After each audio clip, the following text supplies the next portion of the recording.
विद्येची माता देवी सरस्वतीला वंदन. मंचावर उपस्थित सर्व अतिथीगण, सर्व शिक्षकवृंद आणि माझे विद्यार्थी मित्रांनो, नमस्कार. माझे नाव जान्हवी तुळशीदास टांगे. मी विनायकराव देशमुख हायस्कूलची विद्यार्थिनी असून वर्ग 11वीत शिकते. विज्ञान संस्कार भारती हा शिबिर 7 दिवसासाठी आयोजित करण्यात आला होता. या शिबिरात ॲज अ व्हॉलेंटियर म्हणून माझी निवडणूक करण्यात आली. खरं तर मलाही अशाच संधीची अपेक्षा होती.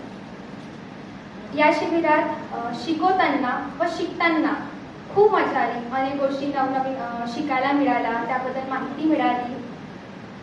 12वी नंतर काय करायचं या शिबिरातून त्या आयडिया मिळाल्या. टीचर्सची बॉन्डिंग खूप छान झाली.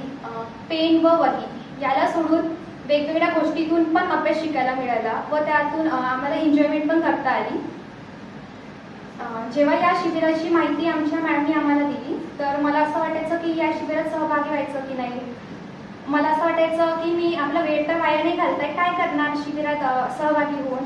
पण खरं तर मला इथे आल्यामुळे नंतर कळलं की मी बरोबर केलं. सहभागी होऊन संधीचं सोनंच केलं, म्हणजे की मला नवनवीन गोष्टी शिकायला मिळाल्या वगैरे. म्हणजेच काय, प्रत्यक्षात घेतलेली निर्णय चुकीची नसतात, तर ती अगदी बरोबर आहे हे आपल्याला सिद्ध करता यायला हवं. हे मला आदरणीय मंच